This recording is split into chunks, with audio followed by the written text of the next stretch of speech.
Hola a todos y bienvenidos al episodio número 416 de Salud Financiera. Es viernes y vamos a tener hoy el consultorio de finanzas personales de Salud Financiera, esa sección donde intento recopilar las preguntas que no encajan ni en las finanzas de tu vecino o que me dan ideas para tratar y darles todo un capítulo. Vamos a ver hoy, tenemos una multitud de temas, aproximadamente 6, 7 preguntas relacionadas con los costes de un fondo, con fondos muy baratos con clases limpias, diversificación de cartera, rebalanceos y las diferencias culturales que pueden existir entre la pareja a la hora de gestionar el dinero. Ya veis que no me aburro, la verdad me habéis mucho trabajo a la hora de un poco entender y analizar vuestras preguntas, porque son cosas que a veces me he planteado, pero nunca me he sentado a pensar qué respuesta daría a preguntas como esa. Si quieres enviar tu pregunta, puedes hacerlo a preguntas.saludfinanciera@gmail.com. Recordar la diferencia, si es finanzas de tu vecino, ponerlo en el asunto. Si es una pregunta para el consultorio, poner consultorio, y así yo casi automáticamente separo las preguntas, y las de consultorio las miro los viernes y la de la sección de las finanzas de tu vecino. Ya sabéis que estamos por una lista de espera de aproximadamente 60 casos, que pues más o menos es la espera media, unos 2, 3 meses ya estamos de espera media para poder a grabar el caso.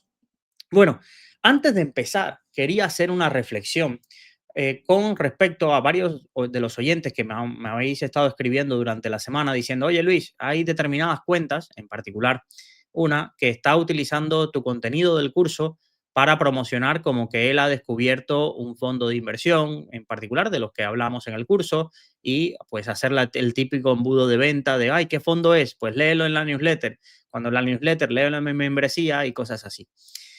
Mira, más allá de ese caso en particular, una de las cosas que a mí sí me preocupa cuando hice el curso de análisis, cuando lo ideé, es que tuvierais un poco la expectativa de que por hacer el curso o por conocer más en profundidad cada uno de los fondos que he estado presentando, creo que hoy grabo la clase 16, ya estamos cerca del 20% del curso, ibais a tener una rentabilidad superior o ibais a descubrir fondos con rentabilidades impresionantes en el futuro. Todos los fondos que he analizado tienen algo que me parece extraordinario. Ya puede ser que invierten en una clase de activos muy exótica, o que invierten o que han tenido resultados muy buenos a lo largo de más de 10 años de historia, o que tienen algo peculiar a la hora de gestionar que le hace distinto y que merece dedicarle una clase. Otros simplemente han sido los más solicitados por vosotros. Pero en ningún caso eso es garantía de que van a ser mejor en el futuro. Por tanto, si veis que alguien utiliza un contenido o un fondo que habéis escuchado en este podcast, o que habéis escuchado en la newsletter, en el Substack, o que yo he hecho un hilo en Twitter hablando del fondo, por favor, no seáis simplistas. Si habéis pasado 10, 15 años, 5 años sin invertir en ese fondo, ¿por qué tenéis que añadirlo a vuestra cartera? ¿Por qué utilizáis ese sesgo de autoridad? Y lo digo poniendo, como eso se dice en Cuba, poner el parche antes que caiga la gotera, porque creo que mucha gente luego va a venir a darme explicaciones. Oye, Luis, que el Store Bond, ¿por qué está tan parado? Luis, y el WSM, mira qué caída lleva. O Luis, estos bonos catástrofe, pues no lo están haciendo tan bien en el último tiempo.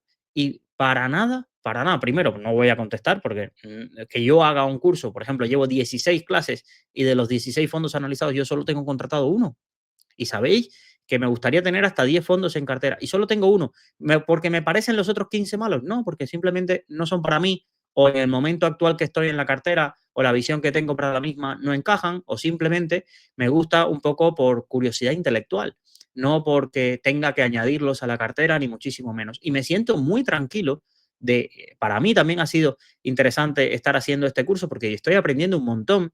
Incluso te puedo llegar a tener sesgo de cercanía, porque yo me siento con la gestora, las gestoras me cuentan, como digo yo, su película, me hablan alabanzas de los fondos, de lo brillante que son cada uno de sus gestores, y aún así no me he comprado ninguno. Pero de unas semanas acá, es habitual ver en Twitter que yo hago un hilo y todo el mundo: ¿cuál es el leasing? Oye, y no está en My Investor disponible para comprar. Ah, ya está disponible para comprar. Y vais como si fuerais a tener algo de rentabilidad extra por ser los primeros en comprar un fondo o por tenerlo en la cartera. Lo he visto con Store Bond, ahora lo que ha pasado esta semana con el WSM de Natixis, pues la verdad es un fondo impresionante, un 20% anualizado en los últimos 10 y más de un 15% en los últimos 15 años, pero analizar si es para vosotros, analizar, dedicarle tiempo, una hora de clase del curso análisis de práctico de fondos no es sustitutivo del análisis propio que tengáis que hacer, comprobar los datos, pedir más información, hacerle seguimiento, poneros una norma interna, incluso si os vale, desde que descubres un fondo hasta que lo añades a la cartera, que pase un año. Eso os va a venir bien. Oye, desde que descubro un fondo hasta que lo añado a la cartera, que pase un año. Y ese año le hago seguimiento y veo. Y si al año me planteo si quiero comprarlo o no todavía. Pero así os vais a evitar ese efecto wow, ese efecto descubrimiento y ese efecto enamoramiento que vais a tener cuando alguien os presente un fondo. Ya os digo, a mí todos me parecen interesantes porque casi todos están en la focus list, pero a partir de ahí no hay que por qué tenerlos todos.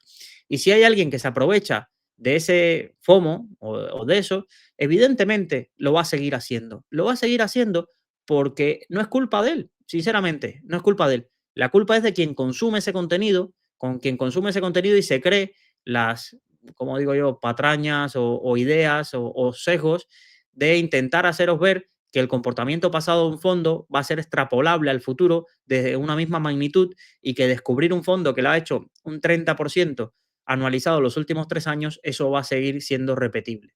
Y juegan así con vosotros. Y a mí me sabe mal que utilicen mi contenido para eso, pero yo no puedo ni quitarle acceso a alguien que pagó el curso y que utiliza el contenido. A largo plazo pienso que, mira, al final la gente cuando busca un análisis sabe quién fue la fuente original. Lo mismo me pasó cuando me empezasteis a decir que había varios analistas de fondos que estaban anunciando un fondo como que lo habían descubierto ellos. No tengo ningún ego de decir yo fui el descubridor de este fondo. No. Lo único que sí me gustaría a veces es decir, el mejor o uno de los mejores análisis que vais a encontrar de este fondo lo ha hecho Luis en su Substack o lo ha hecho Luis en el curso de fondos. Eso sí es lo que me llenaría de orgullo. Porque yo no voy a poder evitar que la gente coja mi contenido a día de hoy y que una web que le contraten publicidad para hacer un análisis de fondo y no tenga capacidad, porque no tenga ningún especialista en fondos, lo que haga es coger mi contenido y pasarlo por ChatGPT. Al principio, las primeras semanas dije, guau, me fastidia la verdad, porque al final están utilizando mi contenido y porque a veces Google no sabe distinguir si un contenido es bueno o no y se posiciona primero. Pero el oyente o el lector que sí tenga un poco de conocimientos sabe diferenciar de lo que ha sido escrito con ChatGPT de lo que son horas de dedicación a la hora de análisis de un fondo. Esto es que cualquiera que esté en el curso o cualquiera que haya visto la clase de Avantage puede comparar los análisis de Avantage que hay por otros canales de YouTube y el análisis de Avantage de esa clase o el análisis de las carteras de Indexa que hay por ahí y el análisis de las carteras de Indexa que hay en el curso. Y con eso es lo que yo me siento tranquilo, sinceramente. Estoy muy tranquilo porque prefiero competir en calidad que competir en visitas, que competir en facturación. No es algo que me llame la atención. Hay gente que ha montado en base a los conocimientos que yo he podido transmitir negocios muy rentables porque fueron alumnos de mi curso en la parte de Rankia y luego se han dedicado a ser asesores financieros, a salir en medios y demás. Mira, felicidades por ellos, son mucho mejores en marketing de lo que puedo ser yo, pero es que yo no quiero competir en marketing. Sinceramente, no quiero competir en marketing, quiero competir en calidad.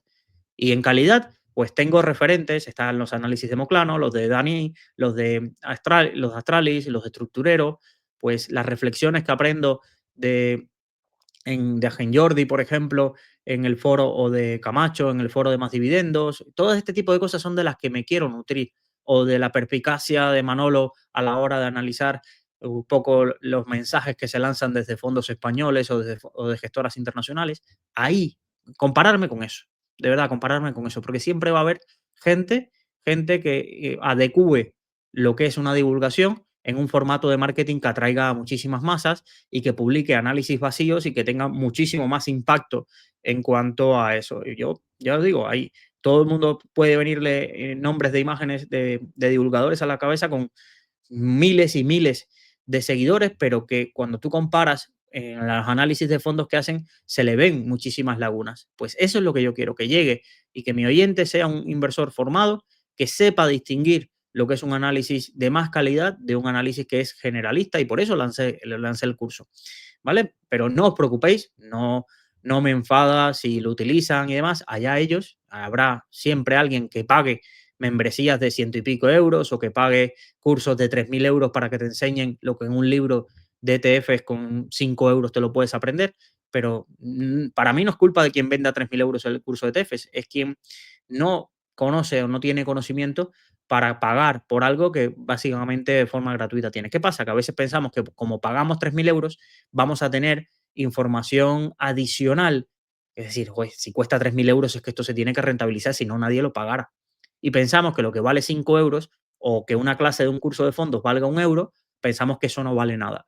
Pero bueno, eso es sesgo de las personas y yo no voy a cambiar. No voy a cobrar 10 euros por clase del curso y que el curso valga 1.000 euros porque para que alguien se crea que como vale 1.000 euros, entonces sí vale la pena y no porque valga 100 euros. Incluso, por ejemplo, hoy es Black Friday y no voy a hacer descuentos. Y tengo la amiga que os comenté que hablamos de marketing, me dijo, pero intentamos hacer descuentos. Y le digo, mira, no, porque el curso ya está lo suficientemente barato, 1 euro por clase está.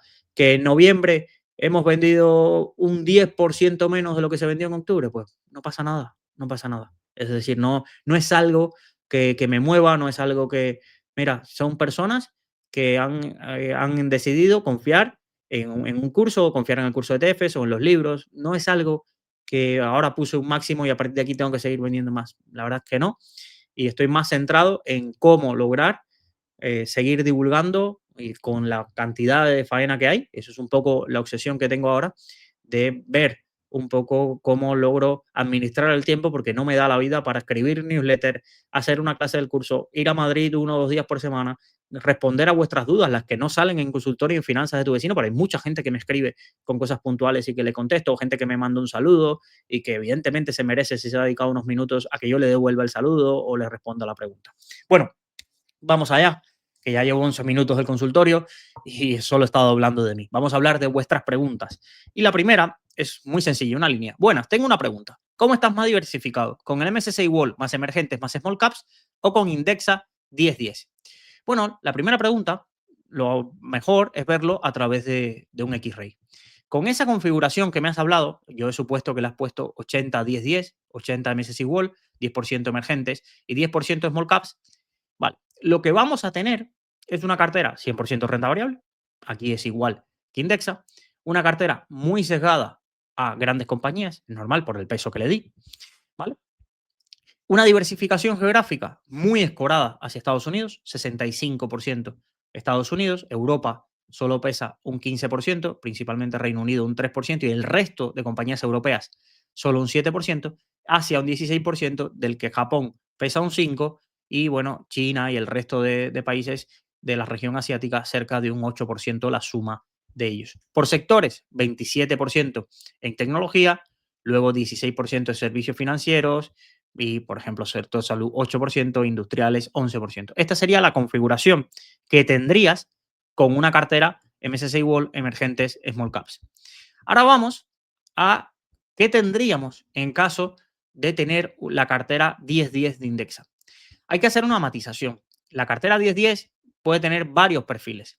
El perfil de menos de 10.000 euros, que es simplemente 90-10 MSCI World Emerging Markets, en este caso de menos de 10.000 euros, en teoría estarías más diversificado con la cartera que te estás montando tú porque le has añadido small caps, es la única diferencia que habría si tienes menos de 10.000 euros, es decir, esto perfectamente te lo podrías hacer tú, también el otro matiz es que ellos acceden a las clases institucionales plus, los rebalanceos automáticos y toda esta parte que es una parte del valor añadido de Indexa, de que tengas esa configuración. Ahora, si nos vamos a carteras, voy a ampliar un poco más para que lo veáis. A carteras de más de 10.000 a 100.000 euros, aquí ya empiezan a aparecer variantes con respecto a la asignación que teníamos antes. Está compuesta esta cartera de 10 a 100.000 euros, la cartera 10, que ya sabéis que ahora es 100% renta variable. Todas clases institucionales, Europa, el SP500, mercados emergentes, Japón y Small Caps. Vale. Si vemos la configuración, ¿qué tendríamos? Estados Unidos pesa un 50%, Europa un 30%, con Reino Unido un 6% y el resto de Europa Occidental casi un 15%. Asia se mantiene con un 18%, pero cambia un poco la configuración con respecto a lo que teníamos antes, porque Japón pasa a pesar cerca de un 9%, ¿vale? Aquí, si vemos sectorialmente, tecnología seguiría mandando, pero en vez de con un 27, con un 24, industriales ganaría ese 2% que ha perdido tecnología, servicios financieros prácticamente estable, salud un poquito más, pero sectorialmente el principal cambio es una infraponderación un poco en tecnología y un mayor peso en industriales. El resto se mantiene prácticamente igual. Entonces, si me preguntas, ¿dónde estarías más diversificado? Pues aquí, evidentemente, tienes una diversificación geográfica mucho más amplia que la que tenías anteriormente, sobre todo por los pesos, porque tú puedes decir, tengo China, pero vale, ¿cuánto te pesa China? Es una falsa sensación y esto lo hemos visto en muchas carteras de los vecinos que dicen, no, es que he comprado un fondo de India. Y dices, vale, te tienes la falsa sensación de que estás diversificado, pero realmente tienes un 1% en India. Entonces, aquí hay un mayor peso en Europa, una limitación de la concentración en Estados Unidos y sectorialmente más o menos se parece igual, pero ya no tiene tanta configuración o tanto peso el sector tecnológico norteamericano. Por tanto, aquí estarías un poco más diversificado. Pero la pregunta del millón sería, ¿y esa diversificación compensa el coste extra de hacérmelo por mi cuenta o hacerlo con Indexa? Ya esa es la pregunta del millón que tiene que responderse cada uno. Primero, ¿cuánto te vas a ahorrar por el acceder a las clases de Vanguard? No en todos los sitios puedes comprar los fondos de Vanguard y en todos los sitios no vas a poder comprar los institucionales. Y lo otro es ¿qué vas a decidir? Es decir, ¿vas a mantener tu configuración que tenías o vas a asumir esta configuración de copiar la cartera de Indexa y hacértelo por tu cuenta, aunque no accedas a los institucionales?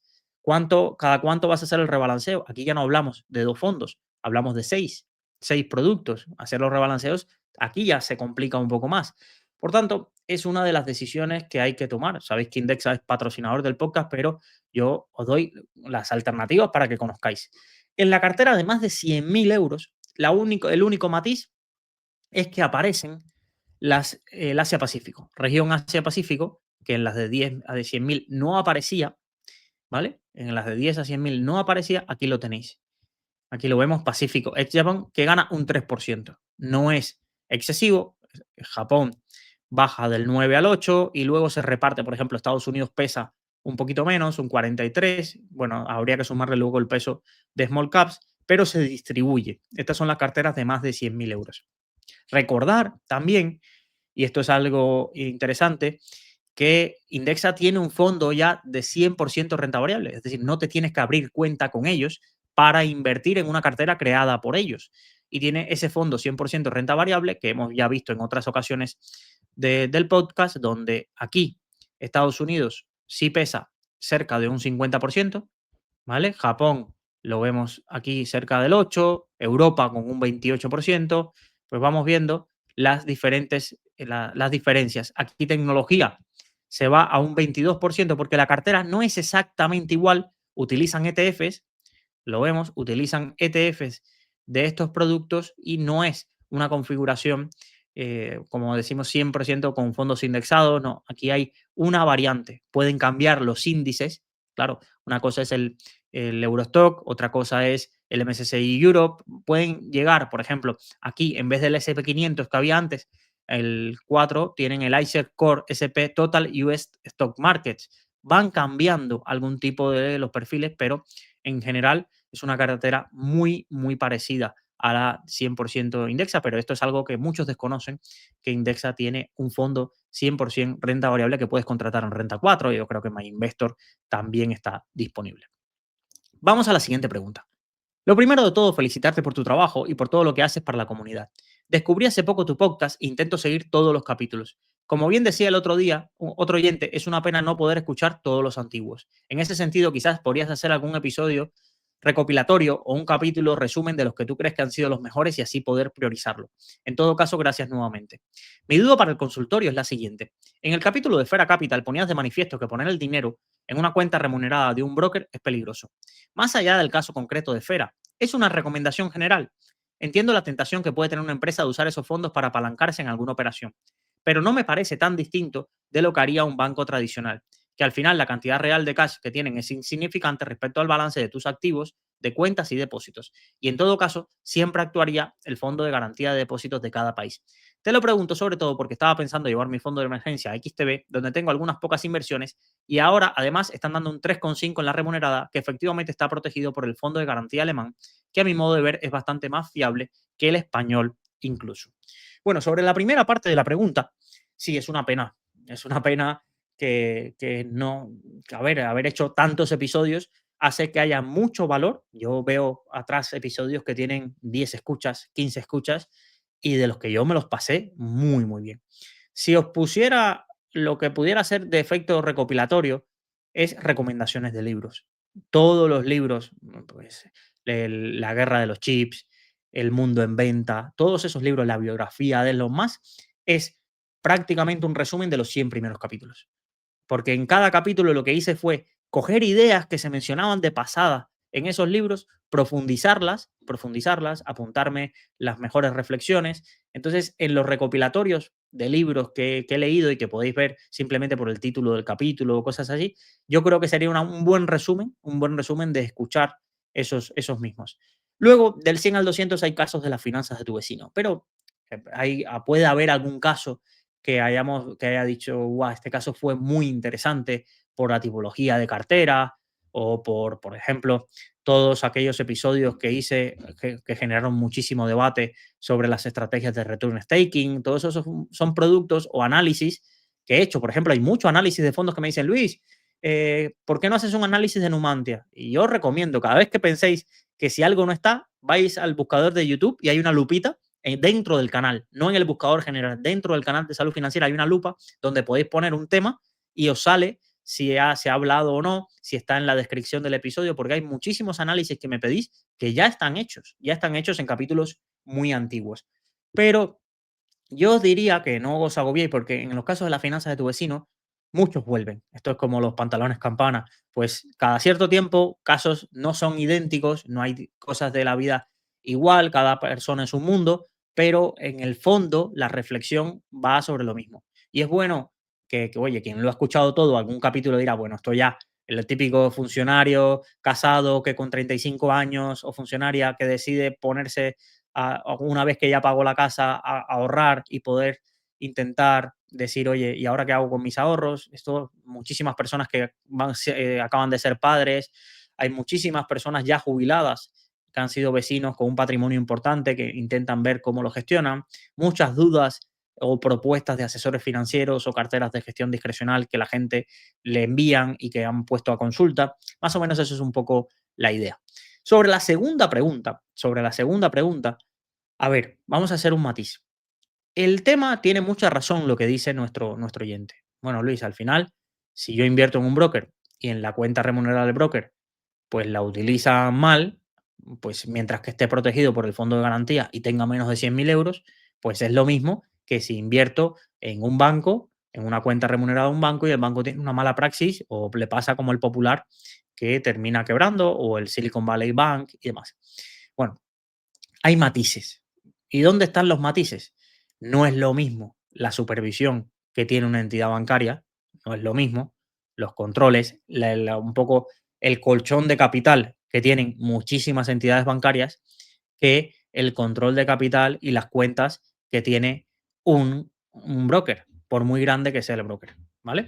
Por ejemplo, en el caso de Esfera, esta operativa que se saltó por los aires, en el caso de Interactive Broker también pasó.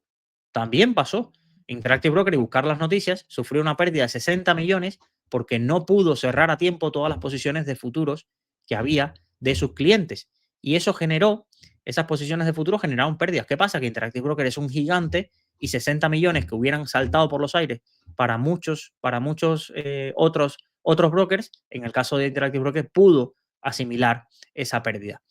Ahora bien, mi reflexión con el tema de los brokers iba que ahora ya no tanto, no se escucha, pero cuando se popularizaron las cuentas remuneradas, todos los brokers o todas las entidades estaban promocionando, incluso hasta RoboAdvisor, promocionando cuentas remuneradas o cuentas de saldo remunerado, porque el regulador, al no ser bancos, les metió un aviso de decir, oye, no puedes decir que esto es un depósito, que esto es una cuenta remunerada cuando no lo es. Y había mucha gente por rascar 3 o 4 duros en una rentabilidad que estaba invirtiendo en esquemas que tenían un riesgo mayor que el que era una cuenta remunerada. Pues lo hablé al principio del podcast, por ejemplo, una de las cosas que dije era por qué no me gustaba Freedom Finance y por qué no lo quería como patrocinador. Y uno de los motivos de que yo alertaba y alerté a mucha gente de mi entorno es que, por ejemplo, cuando estabas invirtiendo en una cuenta swap de valores, oye, hay un riesgo de contrapartida. ¿Quién es la otra parte del swap? ¿Qué es lo que se está entregando como colateral? ¿En dónde se está invirtiendo? ¿Se está invirtiendo en bonos de Azerbaiyán? La diferencia, pues esto son cosas que se pueden generar problemas. ¿Qué pasa? Que si la estrategia de marketing está muy bien hecha, nadie habla de esa contrapartida, nadie habla de esos riesgos y por tanto fluye muchísimo dinero y mientras fluye muchísimo dinero, el banco el broker en este caso, crece y nos genera un problema de solvencia porque no para de entrar dinero, generan comisiones por otros productos y hay una transaccionalidad muy alta que genera rentabilidad. Y cuando se genera rentabilidad, pues bueno, todo se va mitigando. No hay tanto ese riesgo de que una pérdida en un bono o en una pérdida de una contrapartida de un swap pueda generar una quiebra de esa entidad. Y esa era un poco mi alerta. Otra cosa es que, oye, cuidado con las promociones de marketing. XTB da 350 para los primeros 90 días desde una cuenta, de apertura de una cuenta. Si ya eres cliente, y una vez que pasan los 90 días, que no dejan de ser 3 meses, además ese 350 es la parte proporcional porque se liquida mes a mes, más de 90 días te vas al 0,90. A día de hoy tienes cuentas remuneradas que sin ofertas, te dan más que ese 0,90. Esto no es un podcast de cuentas remuneradas, pero tenerlo en cuenta. Lo digo porque la promoción vas a ver un 3,50 o en dólares un 3,65 y luego te vas a un 0,90 pasado 90 días. Entonces, tenlo presente. Pero, como dices, la cuenta de XTB al final es simplemente una remuneración que le hace JP Morgan del dinero que ellos depositan en la sucursal alemana de JP Morgan, al igual que creo que lo hace Trade Republic, que utiliza varios bancos. Tú pones el dinero que tengas en liquidez, lo depositan, ojo, se está depositando fuera de España, y por tanto tendrás que presentar, si tiene un capital suficiente, los modelos correspondientes, 720 y toda esta parte, y esa entidad en la que se le deposita el dinero, de lo que recibe del BCE, pues le paga una parte. ¿Por qué puede remunerar durante 3 meses al 3,50? Porque sabe seguramente que esa promoción, esa pérdida, pero luego con ese cliente va a generar beneficios. Y esa promoción, pues quizás lo que pierda es lo que XTB quizás hubiera gastado en pagarle a un influencer para captar. Imaginaros que un broker puede tener un CPA, es decir, un coste de adquisición de clientes de 100 euros. Y entonces sabe que si llega a un acuerdo con entidades, eso es lo que le va a costar que esa persona le traiga un cliente o lo que él está dispuesto a pagar. Si lanza una promoción y se ahorra esos 100 euros de pagárselo a alguien y simplemente te los paga a ti en forma de pérdida, porque ellos pierden, pero te remuneran a ti, pues eso es una parte que en su cuenta de resultados no tiene tanto impacto. Pero bueno, eso era la reflexión general. No me refería a XTB, no era una enmienda contra todos los brokers, pero sí hay una enmienda, y esto ya lo hemos visto en un capítulo y en un post de blog que se llamaba Cuidado con las cuentas remuneradas de alta remuneración, porque bajo la frase de cuentas remuneradas, bajo la frase de esto no tiene riesgo, había mucho producto estructurado por abajo para pagar esos rendimientos o muchas cosas de las que no se entienden qué se está asumiendo. Yo recuerdo cuando ha habido en criptomonedas todo el boom del staking y todo este tipo de cosas, donde claro, la gente decía, no, es que Cryptan me da un 12%.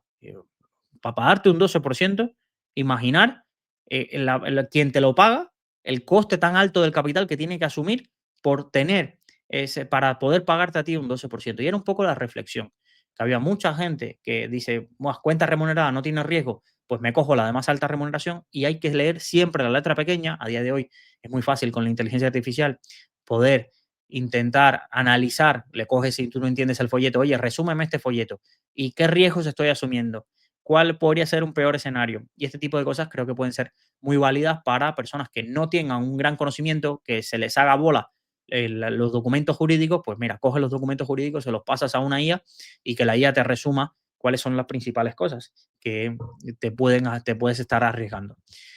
Vamos a la siguiente pregunta. Dice, primero que todo quiero agradecerte mil el currazo que haces y el valor que aportas a la comunidad. Me tienes totalmente en tu equipo desde que fui viendo los valores, honestidad, imparcialidad y profesionalidad que caracterizan tu proyecto y a ti.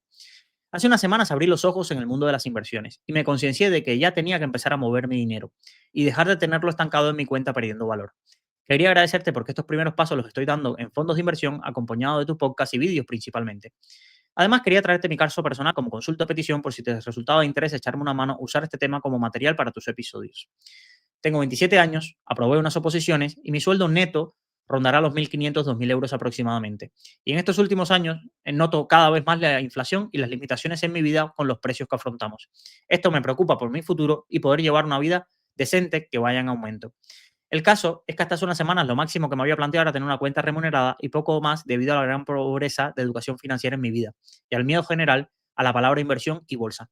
Sin embargo, al reunirme con un familiar con bastante experiencia en el tema, me explicó que él estaba muy contento con los fondos de inversión de gestión activa y me informó e introdujo en el tema recomendándome fondos y fuentes de información. Con todo ello, pretendo comenzar a aprender más del tema y crear mi propia cartera de fondos para poder construir un futuro mejor. Pero mis conocimientos son tan pocos que siento que hasta que tenga una base estable y pueda hablar con criterio sobre el tema, va a pasar un buen tiempo. Así que he decidido generar una primera cartera básica con varios de los fondos que me recomendó mi familiar para que mi dinero vaya trabajando e ir modificándola y ampliándola conforme vaya aprendiendo. Un primer paso para ello será, por ejemplo, hacer tu curso formativo próximamente. La cartera se corresponde con Cova Selección, Oros, Sigma y Gamma internacional, Gamma global y Sigma internacional, donde debido a mi miedo actual y como veo el mercado, Gamma tiene el 2/3 de mis ahorros y el resto invertiré los restantes, siempre me dejando una parte de liquidez en mi cuenta para imprevistos. No sé si te apetecerá darme tu opinión y algunas recomendaciones para un novato con ganas de aprender. Además, también me vendrán sugerencias de tipos de fondos que podrían venirme bien para ir tanteando conforme vaya aprendiendo más. Vale, diréis, oye, esto es un caso de las finanzas de tu vecino, pero para alguien que está empezando preferiría sacar esto en formato consultorio, porque había dos temas que me parecían interesantes. Primero, cuidado con el sesgo de autoridad. Que una persona lleve mucho tiempo invirtiendo o que una persona le haya ido muy bien invirtiendo no significa que sepa de fondos. Esto no lo digo por el familiar, que también, sino en la vida en general, ¿vale? Cuidado con el sesgo de autoridad de pensar que porque alguien lleva mucho tiempo, tiene que saber. Alguien puede llevar mucho tiempo equivocado y simplemente ha tenido la suerte de que su error no tenga un impacto significativo. Para muchos de los perfiles, que este es el primer episodio que escuchan, que habéis descubierto el podcast este mes, o que venís y os sentís que más allá de una cuenta remunerada nunca habéis invertido, el siguiente paso, él lo que ha hecho es, bueno, mira, me fío de mi familiar, compro 4 fondos, he mirado seguro que has mirado los fondos, has visto la rentabilidad y has dicho, pues bueno, bien, tampoco me irá mal. Y no te has cuestionado esos fondos si encajan con tu perfil o no. Más allá de soltarte la chapa, de que primero empieces en entenderte a ti, tu perfil, conocer qué productos pueden ser adecuados para tu perfil, que esto en el libro lo encontrarás. Si te has comprado el libro, creo que es una buenísima primera base para entender el proceso que deberías seguir. Algo que sí no te voy a recriminar es que para poder tener interés en algo hay que jugarse el dinero. Hay que jugarse el dinero. Hasta que no lo haces y no te pica, o hasta que no te abres una cuenta en un broker, hasta que no te abres una cuenta en un robo-advisor, no te empiezas a preocupar de verdad. Porque si no, te quedas en el mundo de la teoría. Te quedas en el mundo de la teoría. Además, esto lo estoy pensando, te lo estoy diciendo a alguien joven que tiene mucho camino por delante, que el dinero que se está jugando no es vamos a decir, no es como algo que, lo que le vaya en su sostén, acaba de aprobar unas oposiciones, tiene un futuro con unos ingresos bastante estables, pero sí es cierto que el primer paso siempre a mí me gustaría probando la práctica, probar, así es como se aprende. Se aprende muchísimo más tocando, analizando fondos, analizando la cartera, viendo los fallos, que desde el punto de vista de la teoría. La teoría queda muy bien para los economistas, la teoría queda muy bien para aquellas personas de las que lo que se basan es en estar teorizando todo el rato, y de eso vamos a estar hablando el episodio del lunes, pero a veces hay que dar un salto. ¿Qué pasa? Evidentemente, cualquiera que escuche el programa sabe que esa cartera está llena de fondos buenos, pero estás simplemente apostando a un mismo riesgo. Compañías muy sectoriales con un estilo de gestión muy particular que es el value investing, que tiene sus riesgos y tiene su forma o una convicción que tiene que llegar. Ahora mismo la convicción es la de tu familiar, no la tuya, ¿vale? Pero aún así has decidido decir, oye, como me la estoy jugando, quizás me voy a poner todos mis ahorros en el fondo más defensivo que es Gamma Global. Y has hecho bien, has hecho bien. Ahora, dentro de Gamma Global no tiene riesgos. Para nada, claro que tiene riesgos. Y ese tipo de fondos, perfectamente, en una crisis que afecte mucho a los sectores donde invierte, en los bonos que invierte esas compañías, evidentemente pueden sufrir. ¿Qué pasa? Que comparado con los otros fondos de gestión activa, Oros, Cobas, por ejemplo, Sigma salió después de 2021, pero Cobas y Oros se han comido caídas del 50%. Se han comido caídas del 50%. Y además son casi intrínsecas esas caídas a la tipología de compañías en las que invierte, muy fuera del radar de los mercados, muy en sectores cíclicos, sectores o en regiones que se puede sufrir. Y claro que se puede sufrir y claro que pueden volver a ocurrir. En la historia de Paramés, esas caídas no es que hayan sido una rara avis, han ocurrido, luego evidentemente se ha recuperado, si no el track record no sería el que fuese desde 1993. Lo mismo para el equipo de Oros. Eso es algo que hay que entender. Pero, ¿qué te recomendaría? Mira, antes que te hagas el curso, cógete este artículo, los 10 libros para aprender a invertir en fondos, que no es para aprender a invertir en fondos, pero creo que te van a servir. Para quien no lo esté escuchando desde el podcast, leer a Vogel Cómo invertir en fondos de inversión con sentido común es necesario. Es un libro largo, no te asustes. Los capítulos que veas que se te están haciendo bolas, no dejes el libro por eso, simplemente pásalos, léelos por encima, pero léelo completo. Luego, el pequeño libro para invertir con sentido común es un resumen si no quieres leerte el de arriba. Un paseo aleatorio por Wall Street de Burton Malkiel, necesario. Rendimientos del capital de Edward Chancellor, si se quiere entender la valía de, por ejemplo, los fondos que estás invirtiendo, estos fondos que invierten en momentos deprimidos mucho de un ciclo y que evidentemente no cazan el suelo de esos sectores, pero que pues analizan y la forma de invertir. Esto es mucho de ese estilo si luego te vas a decantar por el value investing para invertir. Invertir con John Neff, lo más importante para invertir con sentido común de Howard Marks, necesarísimo leérselo. Los 4 pilares de la inversión de William Bernstein. Y a mí este me gustó bastante, aunque es poco conocido, Cómo invertir, maestros en este arte, de David Rubenstein, que entrevista a los principales gestores, tanto de hedge funds como fondos de gestión activa del mundo. Y la verdad que yo creo que tiene varias píldoras que son muy interesantes. Tu dinero y tu cerebro, de Jason Zweig.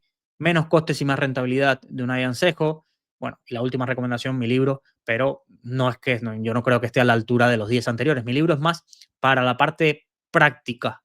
Es muy teórico, pero es muy teórico ya llevándolo a la práctica. Cuando, oye, ¿cómo quieres entender Morningstar? ¿Cómo empezaría para hacer la cartera? ¿Qué tipologías de carteras hay? Pues todo esto es un poco lo que se habla. Los otros libros son más de experiencias de estos grandes inversores en el mercado y que puedas ir aprendiendo. Pero eso es lo primero. Y cuando te leas esos 10, yo creo que sentirás que estás muchísimo mejor preparado para mirar tu cartera, esos 10 más uno. Luego léete el libro de fondos de salud financiera, el que tengo publicado. Pero esos 11 libros creo que estarás mucho mejor preparado para volver a revisitar tu cartera. Y en eso te invito a volver a escribirme.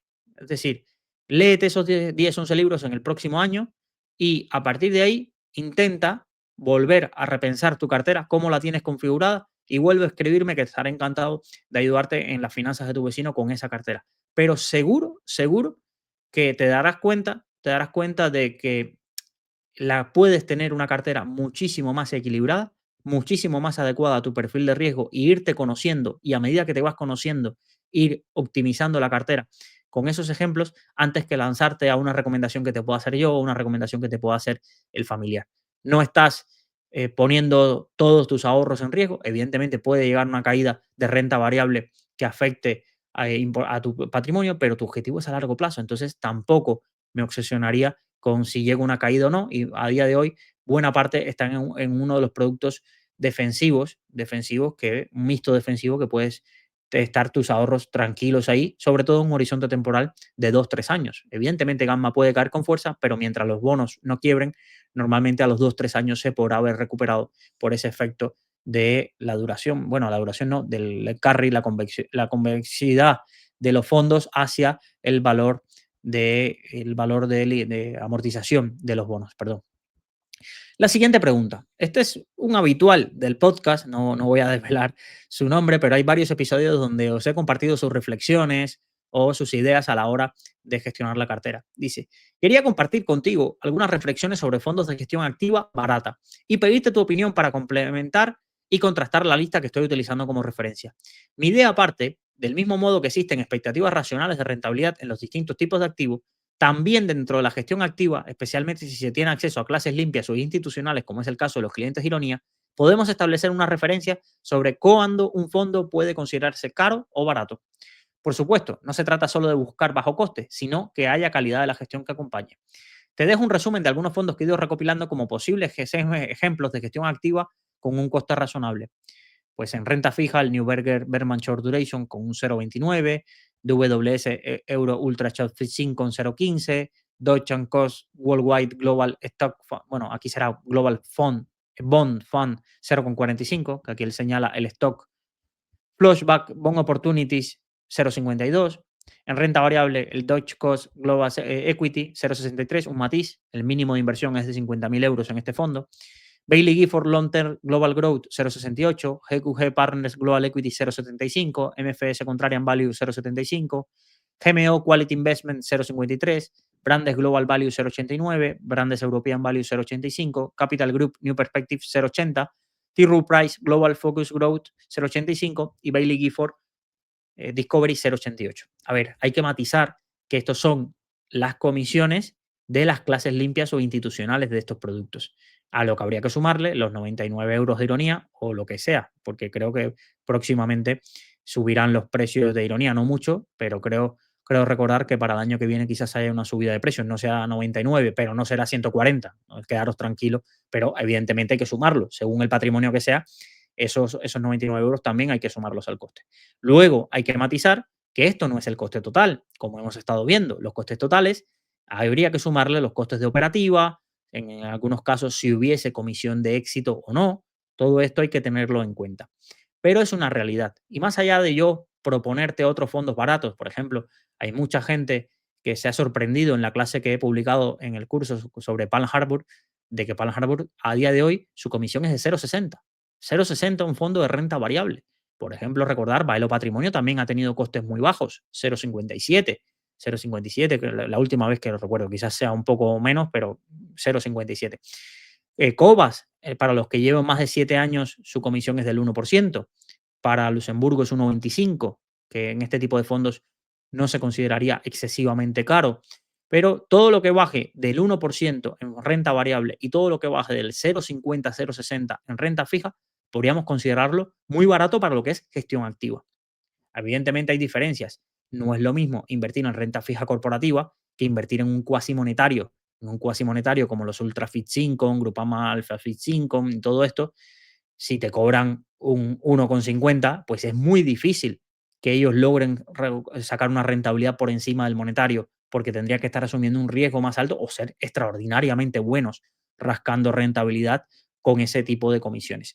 Pero yo os lo digo, coger los fondos de la Focus List, buscar las clases limpias en Ironía y todo lo que sea por debajo de 1, la verdad que es un chollo. Es un chollo porque en muchos de los activos, y esto es, parece que diga, no, Luis, es que, oye, estás defendiendo la gestión activa a pesar de los resultados. Es que en muchísimas clases de activos o regiones, los ETFs que te puedes encontrar, si estamos hablando de comisiones de 0,60, 0,70, ya no aparece una gran divergencia, no aparece una gran divergencia entre los costes. Entonces, como utilizando el símil, que os repito bastante, salen bastante parejos cada año y no hay un lastre importante de esas comisiones. Por tanto, ese es el valor de operar en clases limpias. Ese es el valor que tú, lo que le estás ayudando al fondo a quitar un lastre, que ese dinero no es que se esté pagando más a los gestores, no, es que ese dinero se lo queda a la industria por operar. Ese dinero se lo queda a la industria por operar y eso es un lastre porque, y si no, comparar la clase limpia y la clase sucia de un fondo que lleve más de 15 años. Y al final están invirtiendo en lo mismo y verás la diferencia de resultados. Y esa diferencia, todo ese dinero de diferencia, es el dinero que se ha quedado a la industria. Antes no se podía invertir en clases limpias, ahora se puede.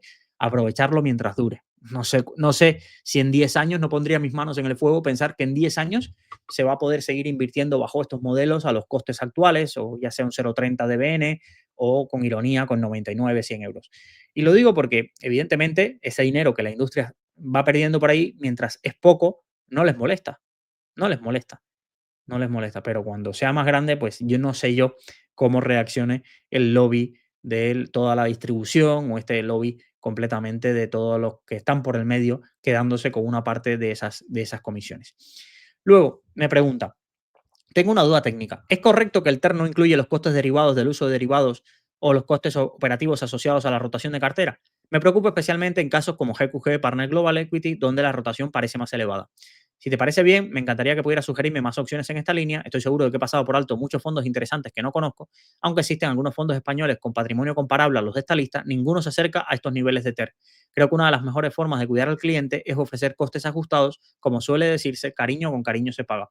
Quiero aprovechar para agradecer tu labor magnífica y única, tu capacidad para analizar y explicar y contextualizar estos temas aporta un valor enorme y marca una diferencia real para los inversores que buscamos entender mejor el fondo de las decisiones de inversión. A ver, ya os digo, hay casi todos, la clase limpia o la institucional está por ahí. Fondos británicos, esto es importante entender y en los estudios se muestra, casi todos los fondos de gestoras británicas o irlandesas o escocesas suelen ser muy baratos. Y suelen ser muy baratos ya de por sí. Imaginaros la clase limpia. ¿Por qué? Porque la competencia es tan grande en esa industria que ha disparado hacia abajo los costes. En Reino Unido no verás a una gestora, que lo que es de renta variable global, los típicos fondos de renta variable global, con comisiones del 1,85-2%. ¿Por qué? Porque no es competitivo. Porque tienes a un Fan Smith, que es un gigante, poniéndote la referencia en un 1% de comisión. Entonces, todos tienen que competir en horquillas y todos competir, sobre todo cuando buscan la clase institucional o los servicios, las clases que dan acceso a las personas que tienen contrato de asesoramiento, buscan que los costes sean competitivos para captar patrimonio, porque al final las gestoras, evidentemente, el porcentaje de costes les importa para su cuenta de resultados, pero lo que de verdad les importa es captar patrimonio. Si ellos captan patrimonio, que cobren un 0,60 o un 0,80, en el fondo les da igual, ya ganan dinero. Ganan mucho dinero porque ellos lo que tienen que cubrir los costes fijos y a partir de ahí les tienen los mismos costes fijos gestionando 500 millones que gestionando 1.000 millones. Entonces, pero evidentemente 1.000 millones le sacan bastante más rentabilidad. Sobre lo de GQG, siempre, ya esto es una pregunta habitual.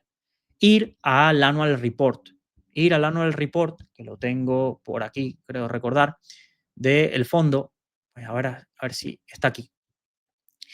Y lo vais a ver. Mirar, entrar al annual report, escribís la palabra control F, transaction cost, y os sale. ¿Cuánto es aproximadamente, cuánto fue los costes de transacción? Y además podéis ver el resto de costes, ¿eh? El coste de depositario, los costes de auditoría, por ejemplo, la auditoría de GQG le cuesta 43.000 euros, los costes de administración, management fee, investment management fee, la comisión de éxito, todo esto lo podéis calcular y ver cuánto es el coste real del producto. En este caso, por ejemplo, un 0,15 aproximadamente es lo que añade en los costes de transacción. Un 0,15. Simplemente cogéis el importe de las comisiones y lo dividís entre el importe global de patrimonio que tenga el fondo. Otra forma de verlo es, si tú sabes que la comisión es 1,50 y puedes sacar cuánto sacan de Investment Management Fee, pues simplemente haces una regla de 3. Si el Investment Management Fee, la cantidad es 1,50, esta cantidad, ¿cuánto representa en porcentaje? Os doy varias opciones, pero en el Annual Report siempre lo vais a tener bajo. Además, todos los fondos de Luxemburgo tienen aproximadamente el mismo formato y los de Irlanda también.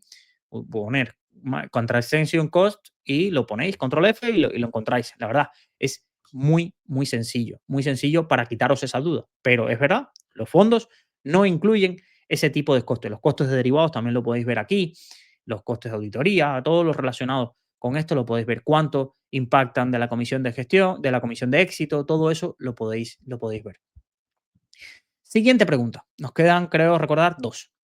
Hay un tema del que creo que no se habla en ningún lado y creo que es muy importante, la recogida de beneficios. ¿Cuándo y cómo hacerla? Te pongo un ejemplo totalmente teórico. Imagínate que en 2019, aprovechando las caídas de la pandemia, he invertido mi capital y lo tengo bien estructurado en 5 o 6 fondos con una repartición adecuada y concordante con mi perfil. Llega a finales de 2021 y estoy ganando un 100% o un 50%, da igual, en el conjunto de mi cartera. Todo ha subido, así que el portfolio está equilibrado. Mi horizonte de inversión es a 20 años y aspiro a tener un 5 o 6% de rentabilidad anual. Si mantengo mi posición y llega un año como 2022, la cartera se me reduce un 50% y pierdo más de lo que he ganado. Si hubiera pasado una parte de un monetario, habría consolidado ganancias, pero claro, entonces tengo dinero sin invertir y si no hay un 2022, es una jugada estúpida. Mi experiencia es que cada 3 años siempre hay un periodo malo, da igual en que estés invertido. Las opciones serían continuar con tu asset allocation, pase lo que pase. Yo creo que esto tiene mucho riesgo, aunque tu portfolio está adaptado a tu tolerancia al riesgo, siempre hay periodos extremos como 2008 o 2022 donde la caída del 20% se puede superar. Recoger beneficios cada 2 o 3 años y tratar de adivinar qué es lo que lo va a hacer bien en el siguiente ciclo y tratar de reconstruir tu cartera en base a estos activos. Probablemente la peor opción, ya que es imposible adivinar qué lo va a hacer bien o ya serías rico si pudieras saber eso. Salirse del mercado total o parcialmente si se detecta un cierto nivel de pérdidas. Por ejemplo, salirse cuando baja un 20%, lo que implicaría que el rendimiento de tu cartera se vería afectado. Consolidar parte de los beneficios y diversificar a otros activos cada cierto tiempo. Entiendo que dirás que en una cartera renta variable y renta fija las ganancias vendrán de la parte de renta variable y que habría que rebalancear la parte de renta fija para mantener la distribución. Pero hay periodos donde todo baja y estaríamos mejor fuera del mercado. Así que la opción 3 podría ser válida. La pregunta en definitiva, ¿cómo gestionar las ganancias latentes de los fondos? Creo que es un tema del que nadie habla y que es importante. A ver, creo que tienes un sesgo de pensar de que esto no es algo de lo que se habla. Y claro que se habla. Simplemente se llama rebalanceos de cartera. Y aquí podemos estar debatiendo la teoría de cuál sería el monto óptimo de rebalancear, cuál sería. Porque parte desde supuestos que están muy sesgados por lo que ha sucedido. Me refiero, por ejemplo, partes de un supuesto, yo compro una cartera, está equilibrada en renta variable o renta fija, ¿vale? Está equilibrada, un 80-20, un 90-10, vamos a pensar, lo que sea, un 60-40.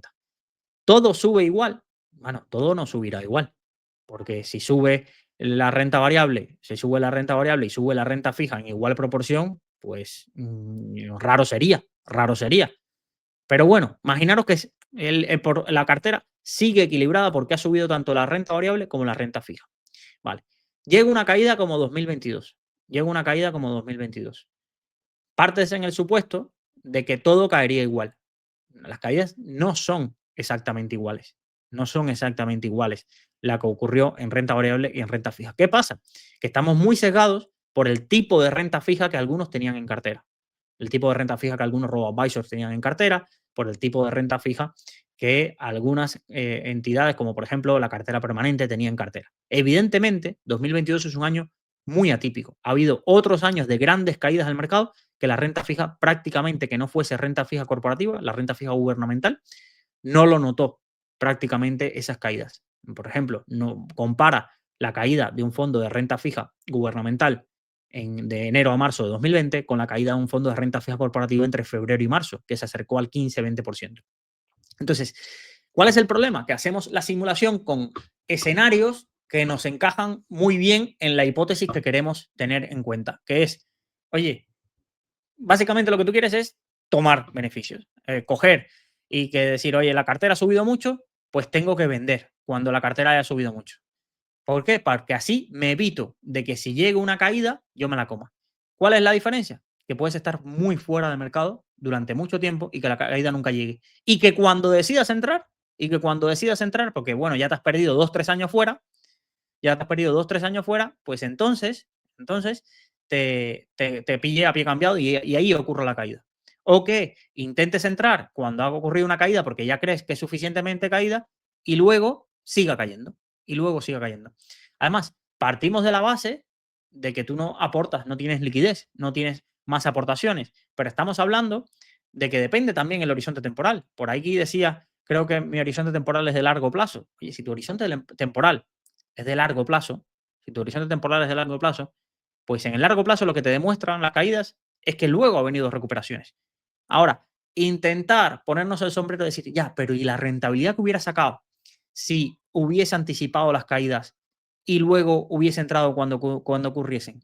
Esto queda muy bien en la teoría, en los backtest, pero la realidad es que tú coges, te sales del mercado y luego entra la incertidumbre. Y ahora entro. No, me voy a esperar. Y ahora no entro. No sé, yo creo sinceramente que el problema que tienes, si tu cartera es a largo plazo, la solución es rebalanceo. De lo más arriesgado a lo menos arriesgado y menos volátil. Y si ocurre una caída donde está todo muy correlacionado, pues para eso puedes intentar tener en cartera diversificación, esta famosa palabra de diversificación estructural. Oye, puedes tener una parte en liquidez, nada te lo impide tener una parte en liquidez en tu cartera. La liquidez, si no me cuentes, que va a caer. Es decir, es un costo de oportunidad que tienes, pero la liquidez es liquidez. Esto es lo que hay. ¿Pierdes contra la inflación? Sí, pero tú te quieres proteger de otra cosa. Puedes tener oro en cartera, puedes tener oro en cartera que te va a proteger, o al menos la teoría dice que te puede proteger en esos momentos de pánicos de mercado. Puedes añadir esa diversificación global a través, puedes en renta fija, pues no jugártela con un buy and hold renta fija o cosas así y tener renta fija gubernamental, productos de retorno absoluto que busquen dar rentabilidades en cualquier entorno. Ese tipo de cosas son las que puedes añadir a la cartera. Pero el debate de hay que tomar beneficios, sí, pero rebalanceando de la parte que más haya crecido a la otra. La otra opción que es estar saliendo y entrando del mercado, o por ejemplo, poner un stop loss y decir, vale, si ha caído un 20 me salgo, vale, ¿y cuándo vuelves a entrar? ¿Cuándo vuelves a entrar? ¿Cuándo te marcas que haya que volver a entrar? No, cuando la media de 180 días marque que supere, no sé qué. Yo es que esto lo veo demasiado, demasiado complejo. Demasiado complejo. Y me encantaría tener la capacidad de adivinar y decir, oye, es que el mercado está y súper sobrevalorado, me tengo que salir ahora. ¿Vale? Yo podría reducir, y esto es lo que he hablado. Vemos las cosas como que si fueran decisiones binarias, como si invertir fuese o estoy 100% en renta variable o no estoy, o estoy invertido en este tipo de activos o estoy fuera. Y también, y eso es una de las cosas que yo sí creo que las herramientas de creación de carteras o las herramientas de backtest los pueden permitir, es ver la diferencia entre haber tenido una configuración de cartera u otra ante una determinada crisis. Y eso sí es algo que yo creo que, ya sea portfolio performance o curvo o la que sea, os va a permitir visualizar, es decir, oye, y si yo en este entorno, en vez de tener un 80% renta variable, me voy a un 60% renta variable. Y si en vez de tener fondos deep value o fondos growth, tengo en ese 60% un 20% de este tipo de productos. Y si en vez de tener un 40% en renta fija, tengo un 10% en liquidez, un 20% en fondos de renta fija gubernamental sin riesgo de duración y el otro lo tengo en renta fija corporativa pero sin riesgo de duración, ¿cómo hubiese sido mi comportamiento? Y si hubiese tenido un 10% en oro. Entonces, la caída del futuro yo no sé cómo va a suceder. No sé qué activos que antes no estaban correlacionados van a estar correlacionados. Pero cuando invertimos, lo único que hay gratis es diversificar. Y no, ni siquiera es gratis porque tiene un costo de oportunidad. Porque si en algún momento, o se pasan muchos años, la caída no llega, pues vas a haber tenido un gran costo de oportunidad. Pero bueno, ese se asume. La, la realidad es que los días o los momentos que el mercado está positivo en global son muchos más que los momentos de caída. Entonces, intentar adivinar cuándo va a llegar la caída o reducir o estar saliendo del mercado y volviendo a entrar o decir, no, por mi experiencia cada 3 4 años hay un periodo malo. Ha habido momentos en el mundo donde perfectamente ha habido épocas muchísimo más largas de rentabilidades positivas, muchísimo más largas. Por ejemplo, podemos pensar la renta variable global norteamericana, la renta variable norteamericana de 2009 en adelante hasta 2018, prácticamente creo recordar que no hubo año negativo. ¿Qué hubieras hecho tú? Ah, no, es que cada 3 4 años esto ya ha subido mucho. Me voy en 2011, vuelvo en 2013, me vuelvo a ir en 2016, quizás entro en 2018. Es difícil, es difícil. Y además te vas perdiendo las recuperaciones y todo esto da un sesgo de ilusión de control. Pero si a ti te funciona, decir, mira, mi cartera ha crecido mucho, me voy a conservador, me voy a una estructura conservadora hasta que llegue la caída. Pues bien, hazlo, porque es lo que te va a permitir dormir a ti. Lo que no tiene sentido es que si tú sientes y si tú en tu cartera el enfoque que tienes es, oye, esto ha subido mucho y no quiero perder estas ganancias, y no quiero perder estas ganancias, pues bien, pásate a productos, rebalancea la cartera a productos más conservadores. Pero lo que es salir y entrar de mercado, yo no lo veo. Prefiero tener combinaciones y depende mucho si tienes capacidad, si tienes liquidez, tu trabajo, tu horizonte temporal, cambia mucho. ¿Cuántas caídas grandes has vivido? ¿Cómo has actuado en esas caídas?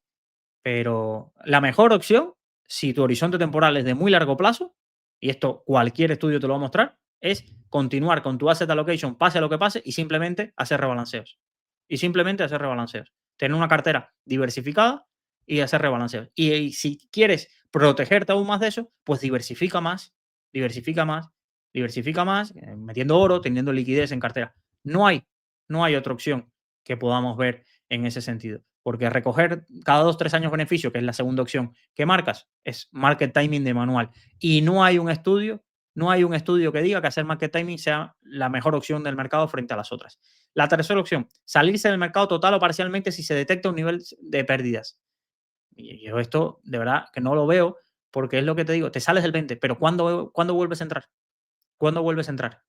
Y lo que has hecho es comerte una caída, hacer real una caída que quizás no hubiese sido del 50%. Caídas del 50% se cuentan, no llegan a 10, no llegan a 10 en renta variable con las manos. Es decir, tenemos históricamente los últimos 150 años no llegan a 10, no llegan a 10. Ahora, caídas del 20%, prácticamente cada 3 o 4 años hay. Entonces te vas a salir y lo que te vas a perder quizás es la recuperación, los famosos mejores días, esto de lo que todo el mundo habla, y que evidentemente lo vas a perder la rentabilidad y tu rentabilidad, que podría haber sido muy buena simplemente aportando en ese momento de caída o teniendo una parte de la cartera que aporte liquidez en esos momentos, o que aporte rebalanceos en esos momentos, pues simplemente vas a tomar la peor decisión que es salirte del mercado.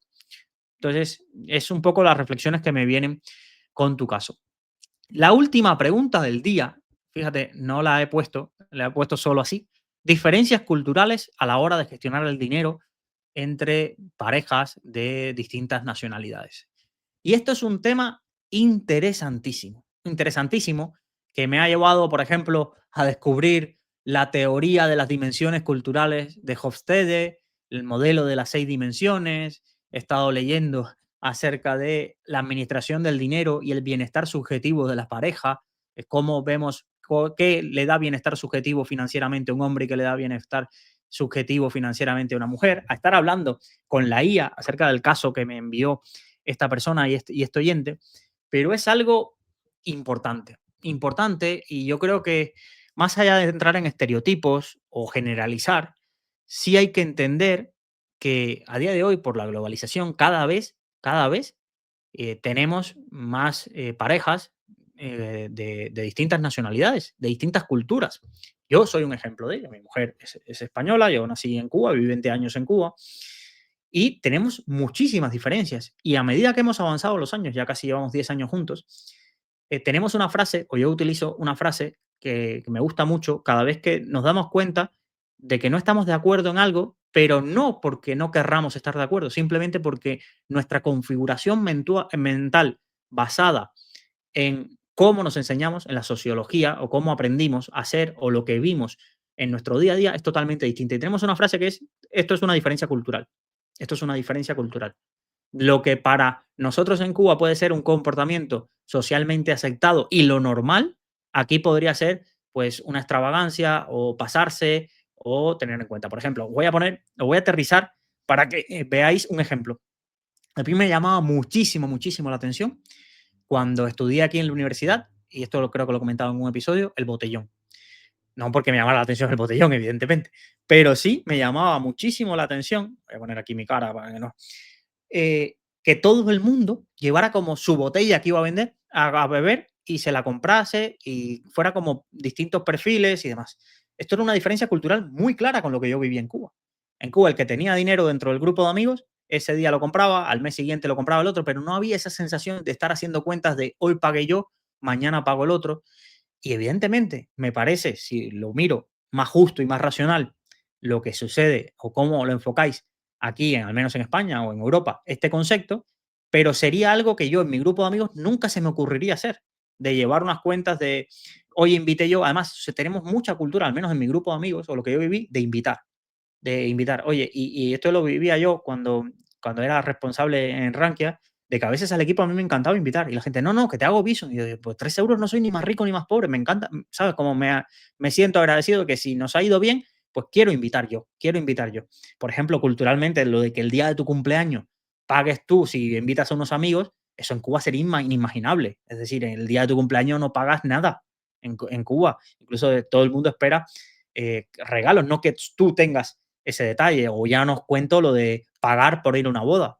Pagar por ir a una boda, que tiene todo el sentido, porque, oye, mira, nos estás invitando a una fiesta, la fiesta tiene un coste, que es mejor que ayudarte a que no sea, y además a la forma de unirnos, pero en Cuba sería impensable. Y como esa, se me ocurren 10 o 15 más. 10 o 15 más. A la hora de gestionar el dinero, esto tiene sus implicaciones. Yo recuerdo cuando los primeros años que mi mujer quería hacer una cuenta común donde cada uno aportara lo mismo y de ahí se gastaba todo, pero yo era un cabezota. Yo tenía la mentalidad de que si habíamos salido a cenar y a mí me apetecía hoy invitar y pagarlo todo, no tenía por qué pagarlo de la común, no tenía por qué pagarlo de la cuenta común o cosas así. Y me costó muchísimo tener que adaptarme y al final ceder, pero no a malas, pero sí ceder en decir, oye, mira, todo lo que pagamos lo pagamos en la común porque así lo tenemos. Y después, si alguien tiene más dinero, no es ha sido una realidad. Durante 2 años que este proyecto no ha generado prácticamente nada de ingresos, evidentemente yo no tenía dinero para aportar a la cuenta común. Y es algo que me ha costado porque por mi perfil, quizás para otras nacionalidades estarías emprendiendo y es normal que las personas que te quieren te ayuden económicamente, pero para mí yo sentirme como decir la frase que era un mantenido era como una derrota moral, era una derrota moral y psicológicamente no lo llevé bien, psicológicamente no lo llevé bien. Entonces, este tipo de diferencias, y el oyente me preguntaba con respecto, no, por eso no quiero caer en el estereotipo de las mujeres latinas, de, oye, hay un estereotipo de decir, oye, me ha pasado que cuando quiero hablar de finanzas con mi pareja, tú eres latino, pues tiene una percepción donde esto de compartir, donde pagar gastos comunes, donde yo separar mis finanzas de las suyas, es tener los gastos comunes, pero luego cada uno el dinero por su lado, se lo tomaba mal o no lo entendía, o incluso romper relaciones por el tema del dinero y la gestión del mismo. Y es algo que evidentemente es una diferencia cultural. Y no me gusta generalizar, porque yo he conocido a muchísimas mujeres latinas con una mentalidad, y hombres, porque esto puede pasar al revés. Esto a veces es el estereotipo de no, la mujer cubana que quiere conocer a un hombre español para venirse a España y lo que les interesa es el dinero. También conocí a un montón de conocidos de mi generación que se encontraron, como decimos en Cuba, a su yuma, a su extranjera, y se vinieron aquí y vivían mantenidos de eso. Es decir, no es algo de mujeres y hombres, es algo cultural, es algo intrínseco en países donde lamentablemente la capacidad adquisitiva de una parte importante de la población ha sido muy baja y donde se ve y se busca en la pareja, en muchos casos, más allá de estar bien en pareja, de quererse, de amarse, el componente de la capacidad adquisitiva de la pareja es algo importante. Es algo importante y algo relevante. Y no solo pasa en el mundo latino, en el mundo asiático. En el mundo asiático, que gracias a tener varios conocidos me he ido adentrando y aprendiendo un poco más, hay varias culturas donde el tema del dinero es fundamental. Oye, tú puedes ser muy bonito, el más guapo, lo que sea, pero ¿cuánto dinero tienes? ¿Cuánto dinero tiene tu familia? ¿De qué vivís? ¿De cuál es tu trabajo? ¿Cuánto puedes proveer? Es decir, y es súper fundamental este tipo de ideas y aceptarlo y hablarlo. ¿Por qué? Porque si no va a ser un problema, va a ser un problema y son este tipo de problemas que luego terminan en rupturas, terminan en juzgados, porque no separar bien las finanzas de cada uno, no separar qué es lo tuyo, qué es lo mío, hasta dónde poner límites. Oye, a mí me gustaría ayudarte con todo lo posible, pero si yo te he dado un dinero a ti, pues vamos a poner límites. Por ejemplo, os voy a hacer un poco las reflexiones que me hacía la IA sobre este caso, porque me ayudó bastante. Dice, es fascinante y común el choque cultural que describes. La respuesta corta es sí. Existen diferencias culturales profundas y estudiadas sobre el manejo del dinero y los roles de género entre Latinoamérica y Europa Occidental. En el caso que expones, tiene matices que van más allá de la cultura y tocan con la incompatibilidad financiera severa. Esto es un matiz y un tema que no hemos hablado, pero hay personas que son incompatibles financieramente y de forma severa. Para responder a tu lector con rigor, podemos desglosar estos tres niveles. Hay evidencia sociológica, la realidad cultural del concepto de proveedor y finalmente el análisis del caso particular que tiene varias red flags. Para entender esto, sin caer en estereotipos vacíos, hay que recurrir a Gerd Hofstede y su teoría de las dimensiones culturales. Es el estándar de oro en la sociología intercultural. Masculinidad versus feminidad. En el modelo de Hofstede, una sociedad masculina es aquella donde los roles de género están muy diferenciados. El hombre debe ser asertivo, duro y proveedor de éxito material. La mujer debe ser modesta y orientada a la calidad de vida. En países latinoamericanos, Venezuela, México y Colombia, históricamente puntúan muy alto en masculinidad o mantienen la tradición cultural de ella. El éxito del hombre se mide por su capacidad de proveer. Que un hombre pida dinero se ve como un fracaso en su rol de macho o protector. En España ha transicionado hacia una sociedad más femenina, en términos sociológicos o igualitarios. Se valora la cooperación y la igualdad. Aquí, que la mujer pague su parte es un signo de independencia y respeto, y puede verse como una ofensa o falta de caballerosidad. No, y allá, es decir, en Latinoamérica, puede verse como una ofensa o una falta de caballerosidad. El concepto de marianismo versus machismo. En Latinoamérica persiste el binomio donde el hombre provee protección y recursos económicos, machismo en su sentido de protector, y la mujer provee cuidado, hogar y virtud, marianismo. Aunque la mujer latina moderna trabaja y es profesional, el guión cultural de las citas, el dating script, sigue dictando que en la etapa de cortejo y la pareja, el dinero es responsabilidad masculina. Vamos, esto lo viví yo clarísimamente, de que el hombre es el que pagaba la primera cita. Y en First Date, por ejemplo, algún caso que me sale en Facebook o lo que sea, a veces sale, bueno, pues una mujer latina se enfada porque el hombre no quiso pagar la cena. Es que es habitual. La psicología económica del migrante. Hay un factor que no se puede ignorar en el caso del trauma económico de distintas economías. En economías como Cuba, Venezuela, se ha sufrido una escasez y una de las peores hiperinflaciones de la historia. Esto genera una mentalidad de escasez y de supervivencia. En este contexto, una pareja no es solo amor, sino también seguridad. Encontrar un proveedor sólido no es visto como interés en el sentido malicioso europeo, sino como una estrategia de estabilidad vital necesaria. Y se ve que hay una palabra para esto, se llama hipergamia. Es la búsqueda de una pareja de estatus socioeconómico superior. En culturas con alta desigualdad y baja protección social, en Latinoamérica, la hipergamia es una ruta de movilidad social aceptada. En Europa, con estados de bienestar fuertes, la mujer no necesita al hombre para sobrevivir, por lo que las relaciones son más transaccionales en lo emocional, equitativas en lo financiero.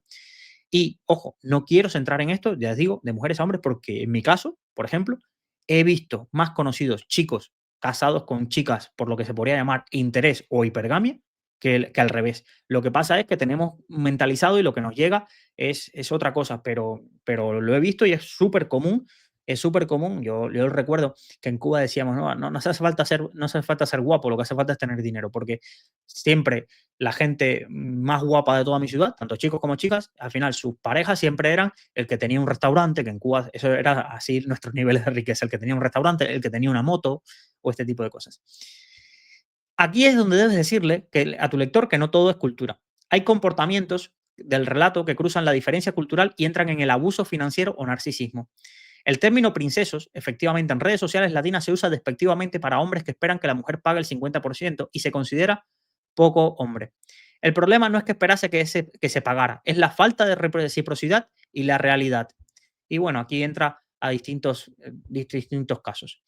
Responderle con estos puntos claves. Es un patrón cultural real, aunque no hay que generalizar. Es decir, cuidado con ir de princesos con una mujer latina que se valga por sí mismo o con un hombre que tenga su amor propio, de verdad, porque la vais a cagar. Entonces, no todos es así, el filtro importa, pero también depende de dónde lo vayas a buscar. Es decir, normalmente si entras en contacto por redes sociales con una persona que no te ha visto, que no ha conocido, que no viene de un entorno, pues puede que lo que haya ahí un poco estadísticamente más de este tipo de perfiles que lo que estén buscando más allá de un amor es una visa. En Cuba la llamamos así. Ven a la pareja como una visa. Y sí, le puede gustar o lo que sea, pero la pareja se ve como la forma de salir de una isla y hasta cierta forma es comprensible. Es comprensible.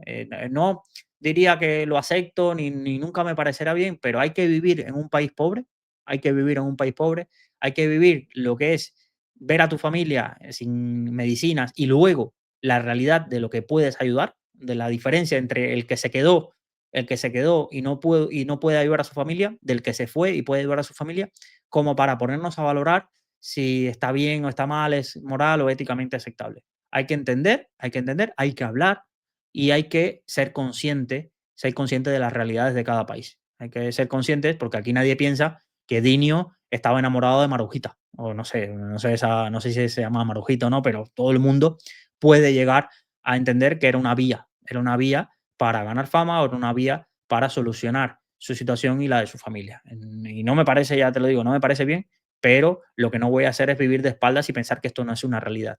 Y ya os digo, nos hemos centrado en las mujeres latinas, pero cada vez más, eso, y cualquiera que esté con parejas, tanto hombres como mujeres asiáticas, es algo fundamental y porque desconozco otras nacionalidades y porque desconozco otras nacionalidades. Otra cosa es generalizar.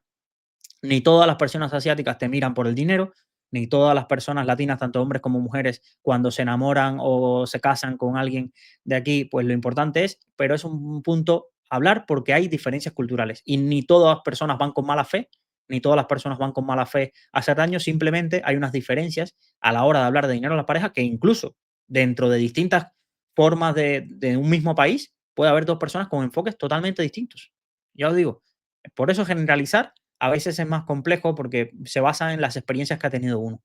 Pero yo perfectamente he visto discusiones de pareja de 2 personas de aquí de España por la forma de gestionar el dinero, por los planes de vida. Oye, es que mi plan de vida es viajar, ya, pero es que yo quizás no tengo tanto dinero para viajar y no quiero que tú me lo pagues. Y ese tipo de discusiones pueden ser súper frecuentes en las parejas y pueden llevar a muchísimo. Yo quiero vivir aquí, no, yo quiero vivir aquí, pues yo me puedo permitir una casa, no, yo me puedo permitir esta otra.